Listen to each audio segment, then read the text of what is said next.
যাচ্ছি বীরেন্দ্র চট্টোপাধ্যায়ের হওয়া না হওয়ার গল্প।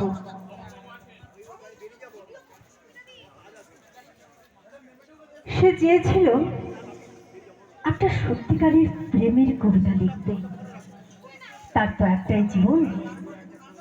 মানুষের জীবনে প্রেমের চেয়ে নির্মল পিপাসার জল আর কি থাকতে পারে। সে আরো অনুভব করত প্রেম কবিতার প্রাণ, তার শব্দ, তার ধ্বনি, তার মন্ত্র।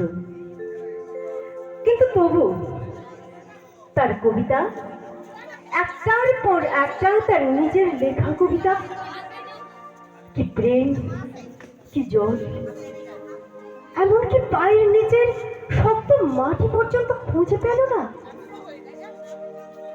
কবিতার জন্য তার দিবস রজনীর জাগরণ, যা ছিল তার জীবনের কঠিনতম সত্য, প্রেম নয়। তাকে বারবার অপ্রেমের দারুণ আগুনে ছুঁড়ে দিয়ে বলতো, একা নেই তোর পরিশুদ্ধি। এই যে আগুন, মানুষের পৃথিবী, আগে তার খিদে মেটা। তোর সমস্ত কবিতা, তোদের সমস্ত কবিতা সে তার ক্ষুধার্ত জিভ দিয়ে চেটে খাবে। তুই মূর্খ, জীবনের পাঠ এখান থেকেই শুরু কর।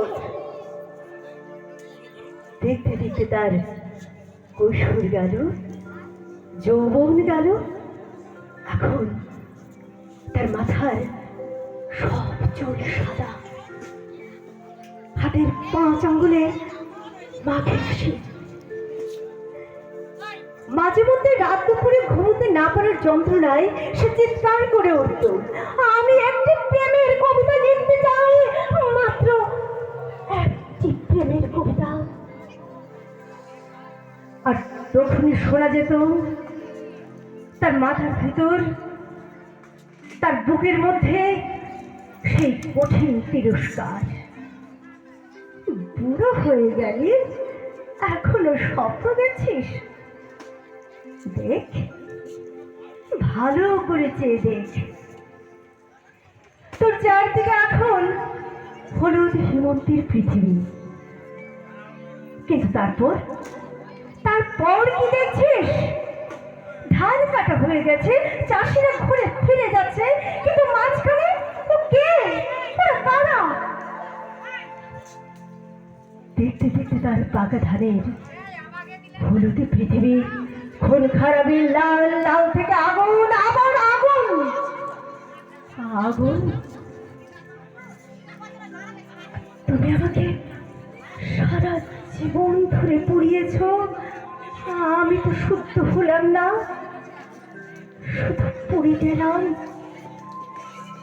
আমি হাজার হাজার মানুষের দীর্ঘশ্বাস, তাদের সর্বনাশ আমার জটায় বেঁধে সরস্বতী নদীর জলে ঝাঁপ দিতে গেলাম। কোথাও তাকে খুঁজে পেলাম না।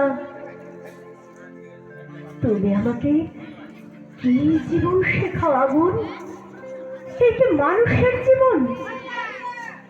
তার একটি মাত্র প্রেমের কবিতা। কবিতা, তুমি এখন 3 ভুবনের কোন অতলান্ত প্রেমের মধ্যে ঘুমিয়ে আছো? ঘুমাও, তুমি ঘুমাও, আর আমি জেগে থাকি আর এক আরম্ভের জন্য। মৃত্যুর মুখোমুখি আমি জেগে থাকি, আমি জেগে থাকি। নমস্কার।